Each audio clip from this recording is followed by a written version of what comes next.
Good evening, everybody. Thank you for coming to the Picasso lecture. It is an honor to introduce to you Les Frères Méduses, our guest artist. Please give a round of applause.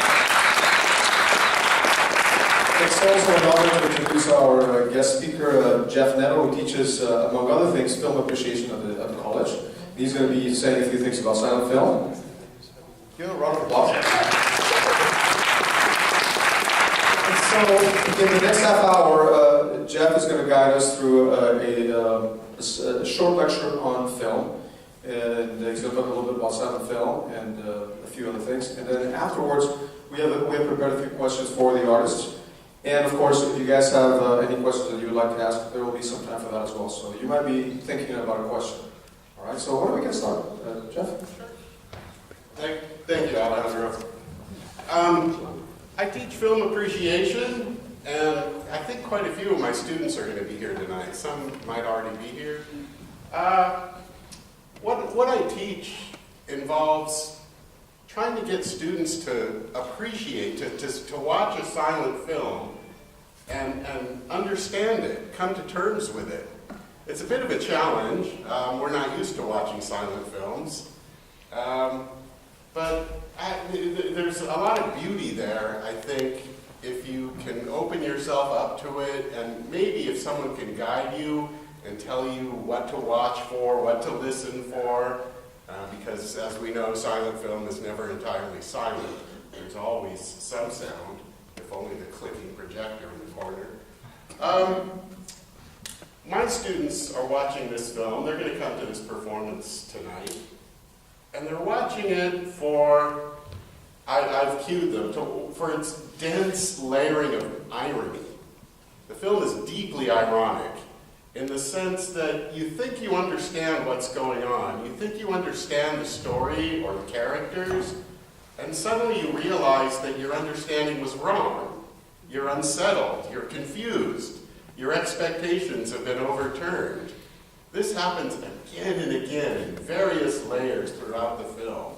Todd Browning, our director, who you may know from Dracula or Freaks, directed this film. And it's a deeper cut, right? It's a slightly more obscure film, but it really is a masterpiece, well worth watching. Todd Browning's vision of the world is kind of Tim Burton-esque, right? It's whimsically strange, but then suddenly it's not so whimsical, it's darkly macabre, right? Where the ordinary and the extraordinary and the horrifying meet and clash. The Browning worldview. Pretty freaky. Lon Chaney, one of my favorite stars, I think one of the most underappreciated stars of the late silent era. I think he's underappreciated largely because he's overshadowed by his own makeup kit. The man of 1,000 faces with his legendary makeup kit, grease paint and plaster, and he's Quasimodo, he's the Phantom of the Opera, right? We all know Lon Chaney from those great classics. This is a slightly deeper cut in Lon Chaney's oeuvre. We're going to watch him emerge. There's very little makeup in this film. He's not so deformed or scary as he often is in many of his other films. But beneath the makeup, we're going to find a character. And beneath that character, we're going to find another character. And beneath that character, we're going to find another character. The depth he brings to his horror roles, his scary bad guy roles, right? The complexity of his personality is very ironic. You'll think you understand who this person is, and he'll suddenly do something dark or something endearing, maybe, right? And you're wondering, where did this come from? And you come to understand this character in a new way suddenly. Layers of irony of character, layers of complexity in Lon Chaney. Each character, each face, as you dig deeper and deeper into his character, there's a different emotional pitch and tempo and rhythm to the character, a different feeling, a different vibe you get for him. You're afraid of him, you sympathize with him, You despise him. Maybe even you like him. He is the protagonist of the film. You watch Lon Chaney and all of his terrible stuff he does. He's always the heavy, right? You watch Lon Chaney and you're with him. You're identifying with him, even though he's kind of the bad guy. He's kind of terrifying. It's wonderful. Anyway, my students are coming to listen to this new film score, live film score, and they're listening for the way, I've cued them, I've prepared them, that the music, the arrangement of the musical elements will underscore some of the emotions that the narrative is developing and provoking in us, right? It'll spotlight some feeling, a mood, a tone, and then the music often, very often, I haven't heard their score yet, so I know what I'm listening for, but not what I'm going to hear. I'm listening for the way that the music might also add nuances of feeling, of mood, of tone, will suddenly adjust my appreciation of a scene, will bring out an emotional layer in a scene maybe that I wasn't prepared for. Visually, I may notice things I haven't noticed before because of this new tone, this new emotional angle I'm looking at the film for. Also, and I really enjoy this, when the musical elements can maybe counterpoint, right? The tone, the mood of the music, the feeling it generates. It'll be juxtaposed to what I feel, what the narrative is cueing me to feel. Right? There'll be a kind of tonal irony going on in the musical score. Sometimes musical elements will foreshadow things later in the film. Sometimes they'll recall earlier scenes, and you'll make connections. Your mood, your emotions as you watch a movie will cause you to see things in a different way. That's why, this is why I like when new scores are provided for old films, right? It's like watching the movie all over again. You're noticing different things, you're responding to them in different ways, right? You're shocked, you're surprised, the ironies of the movie when you suddenly things aren't what you thought they were, suddenly you feel differently about something that you thought you understood, you thought you had a take on. Right? You're surprised. The shock factor of it is what my students are watching for tonight. With that said, I'll turn it back over to Alejandro. Thank you, Jeff. And for the music appreciation students, the music students who are here, now you know what your next class should be. Your tribute to Alfred Hitchcock. Next semester's film appreciation class will be a tribute to Alfred Hitchcock, the master of suspense. Okay, so maybe we can start with a couple of questions. My first question to the group is, when you are writing music for a specific scene, what is the first thing that you notice? What is the genesis of writing music for a scene? Yeah,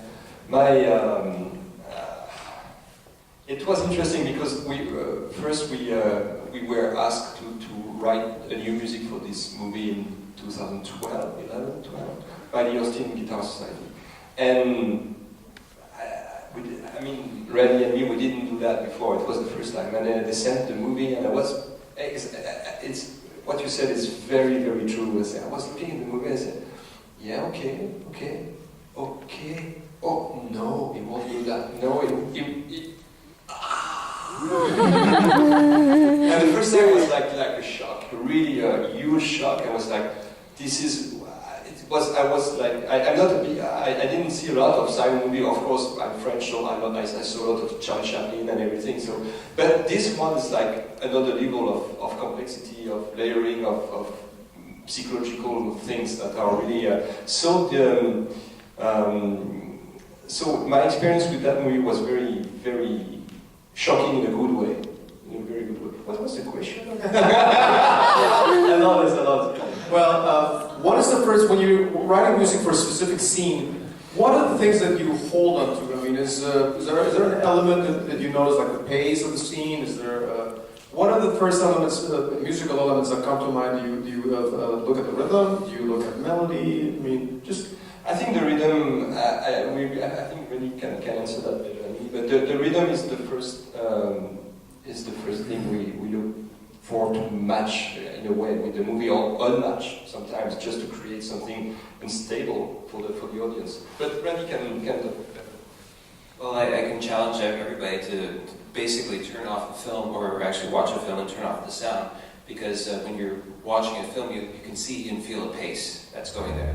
And I think that what we discovered that actually through the process of doing sound film, that there is almost like a click track that you feel in every scene. And we tried to match that as much as we could. We had other complex things, like for instance, the time signature was interesting. The key was very interesting. We talked about the key relations between all the characters. And we were also interested in, for instance, Alonso's kind of he's not a... We try to personify the music that we're playing so much with the characters. So Alonso is kind of a disfigured guy. So we decided to do something that was in odd tempo. So 7/8 is mostly his meter. And then we took a romantic gypsy song, which ties in so clearly with who this character is. And then with other characters, we have other themes, much like a la John Williams or so, that would have certain themes for certain characters. And then kind of a leitmotif type of thing? Exactly, yeah. So we were interested in seeing how these things combine and how we can take some of these themes and transform them. Yes. So, but tempo was, I think, was definitely the first aspect of how we went across doing the film score. So, do you have a question? I'm curious about the choice to add a violin player. I mean, when I heard this, I thought, well, of course they're going to have a violin. but I mean, I haven't heard it yet, but I think I can anticipate what the violin is for. Why add the violin with the guitars? Well, it's the guitar in itself is just a percussive instrument in a sense. It's a harmonic instrument, but we need to have, as Ben says really beautifully, we need to have a voice through the entire production. And we have a really beautiful voice in this production. And in all the types of music that we're going to go through, the violin fits very well because we have some gypsy jazz that's in there, and you can feel like Stefan Grappelli, kind of helping out the music, that sort of thing, and then the soulfulness of the violin really played a part. We try to use the violin in a lot of different ways through the score to evoke different moods and things. That's what I imagine, the pathos, the depth of feeling, Absolutely. penetrate the characters. Okay, so here's some of the things that I heard, and the little snippets that I've heard, the things that you guys posted on YouTube. For example, I heard little bits of Joaquin Rodrigo and Aranjuez. Yeah, it's not Aranjuez, but it's Rodrigo. Is that a reference, or is that accidental? No, it's a piece for guitar duo that Tonadilla, and the middle part of that piece, is very close to the Aranjuez. I also heard bits and pieces of Bernard Herrmann's Psycho. Right?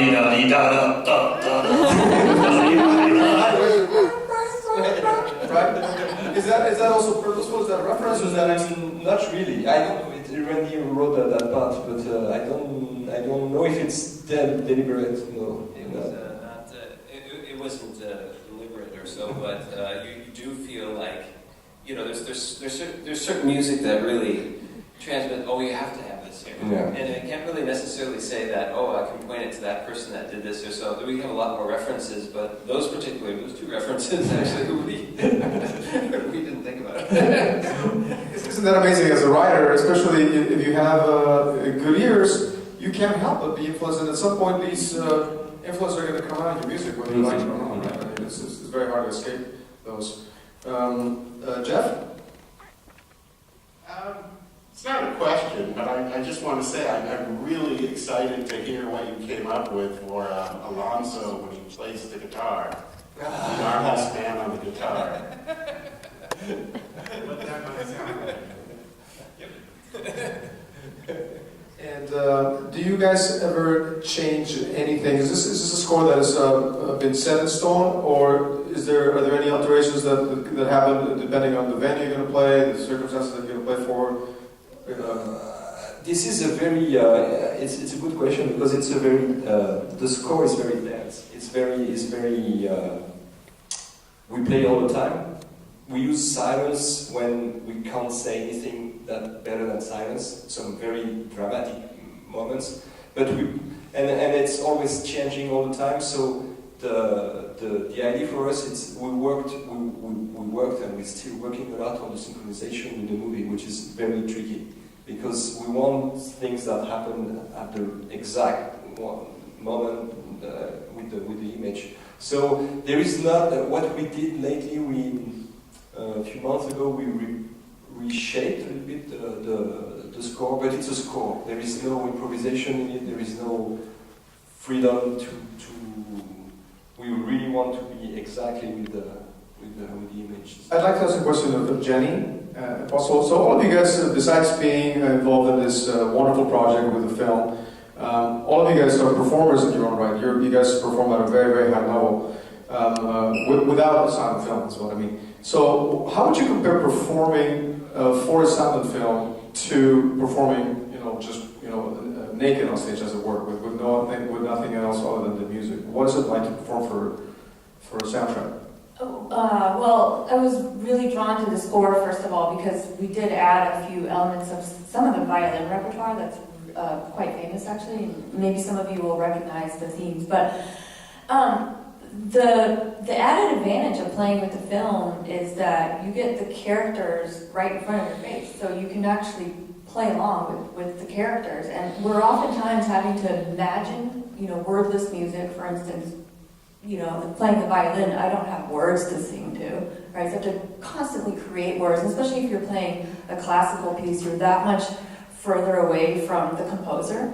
So they're not like right here, right in front of me, but so you're always having to imagine, well, what was the composer going through? What was the emotion of the characters? But that's what's nice about playing with the film, is it's right there in front of your face. So if it's dramatic, it's drama, it's right there. So you can really, I don't know if it's simpler, but it's kind of just more with you at the moment. So that's kind of nice. Do you feel more supported in a way because there's a role that you're playing, the role you're supposed to fulfill, as opposed to, I guess, music in and of itself without being paired with an image, it's much more open to interpretation and so forth. Yeah, definitely. Like you could play around with the sounds more, and every time we do it, I feel like I'm trying to look for a different sound palette, for instance, with certain facial expression or just what's happening in the scene.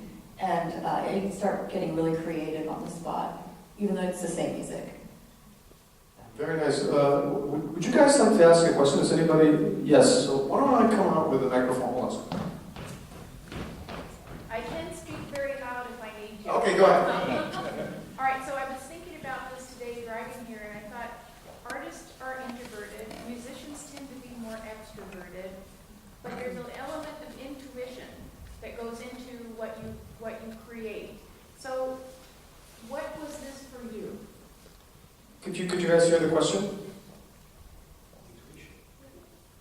So, You mean I think that artists are more introverted, musicians are more extroverted, and so there's a creativity that comes from that, but there's an element of intuition. So how did this come about for you? What did you use most, and how did it come about for you? I'm writing a lot of music, and of course, intuition is. I think we are built with layers. As human beings, we are built layers over layers, like the body, and then the primary brain, and then another layer. And there is no enough room, so the brain is like in skirt. So okay. And so the thing is that it's difficult to the mental is trying to separate everything, like this is a box where I put my this is a box, and it's very difficult to I don't like the idea of intuition for me, it's not a word that I would use. It's more. It can be gut feelings if you want, or it's randomness, but randomness doesn't exist. So it's something that we can catch things differently than only with our brain. It's kind of energy that comes from somewhere, and sometimes you see, you think that I don't know where I caught that idea, where I put my hand on that idea, especially why now I'm here. And it's very interesting, for example, about ideas. I have a very good friend, a British painter, Paul Story, very amazing paintings, and what we chat a lot about how expressing art and how to find ideas and everything. And one day I told him, I said, I had a very important idea, very great idea for writing music, and I lost it. And he was laughing, and he said, "No, it's there. It is a good idea. It will be in your somewhere, and we'll catch it again." So it's very interesting. So intuition is it's a mix between a lot of different angles. I think we kind of it's like wires with angles, and sometimes one angle is more catchy than another, and you mix everything. So it's kind of it's a cuisine. It's that is very subtle, or sometimes not subtle, but it's that kind of. I kind of imagine that way, but it's me. We have another question from one of our students. Go ahead. Hi, I had a two-part question. One is, how did you come up with this idea specifically? Were you asked to do this specifically with this movie? And if you had to do this again, what film would you choose? Well, this is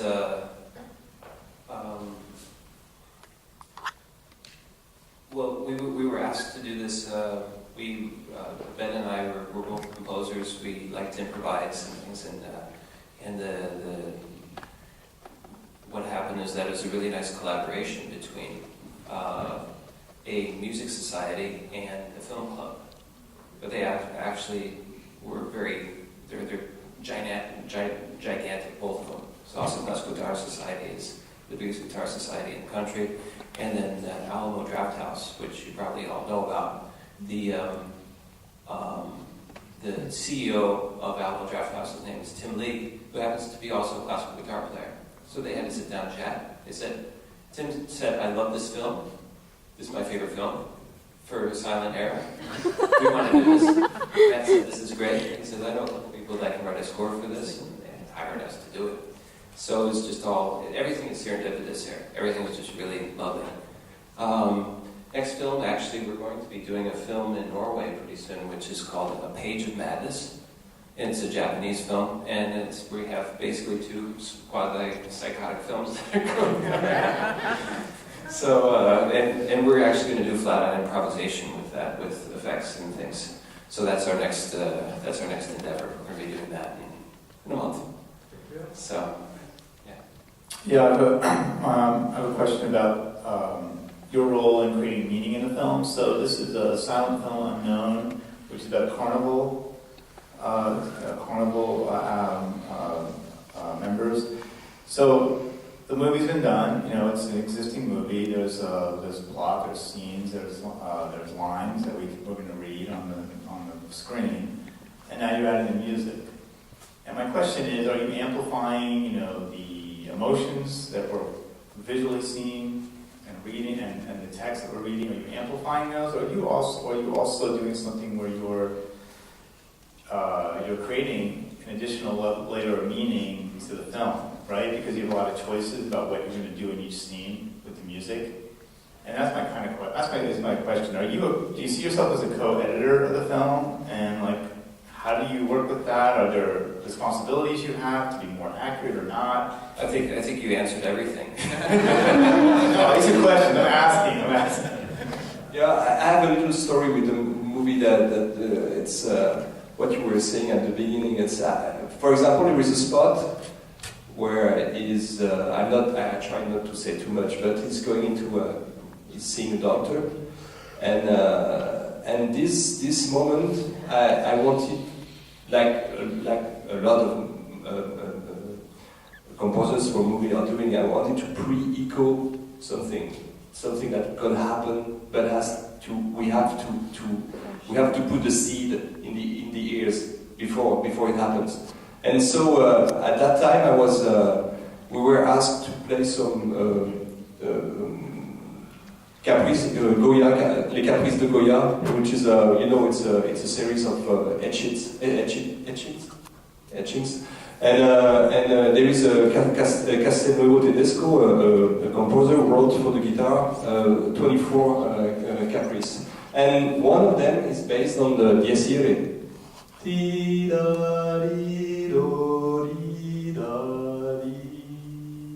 And the Dies Irae, basically, it's the end of the world, it's death, you know. So, yeah, we use that into the movie at some spots to kind of indicate, foreshadow a little bit what will happen. Yeah, so that's where. Yeah, so it's what you said. It's adding another layer of perception, and it's always the same thing. If you don't know that it's a Dies Irae, it's okay because you can feel that there is something is happening and that it's kind of monophony from the Middle Age. But if you know it, that is the Dies Irae, then it's like, okay, wow. And can you give an example of where you had to make choices and you weren't sure what to do, and whether you're supporting the plot or maybe you're doing over-interpretation, and how do you struggle with that? I think that we were trying very hard to follow the motion that was in the film. We're not trying to work against that. So we would sometimes we'd foreshadow at the same time as we're playing with the actual scene. So, and I think that the pace and the mood and the key and things like that, they represent what you're watching at that moment in time very much. But we'd also take like certain themes that would come back, but we'd transform them a little bit to go into different areas because the plot itself is moving into different areas. So you get this sense of something, but then you heard this melody before, but then it goes into a different direction or so because the plot is transformed. Characters are developed through time and everything. You start understanding a little bit more and everything. So it's complex. It really played with our minds to put this together. It was a lot of fun. Do you guys have one final thought that you may leave the audience with that will make the experience more enjoyable to them?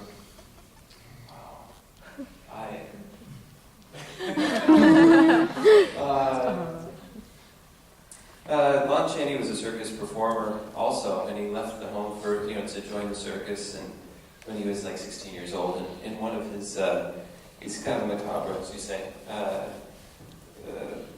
person there, and this is a lot of his screenplays and things he came across when he was buried underground for 2 days, because that was his circus act, one of his several circus acts.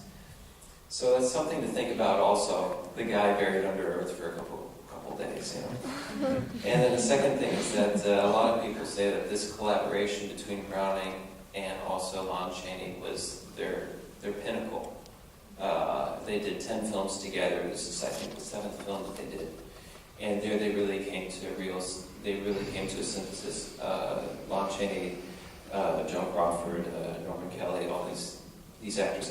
Lon Chaney's performance in here is just so riveting, and you can allow this to be actually in talkie films, because his expression, and he was actually, his parents were deaf, so he learned how to emote things with his face and show things because they couldn't hear it. So this is really someone that has extreme expression and can show very complex things with his face and his posture and everything. So he doesn't need makeup. He's an incredible actor. So Thank you very much. Can we have one round of applause for Les Frères Méduses? Thank you, Jeff. Thank you so much. We're going to take about a 30-minute break. We're going to start the performance at 7:30, so don't go too far. If you're a music appreciation student taking my class, my last name is Sabre, so I'm going to be out.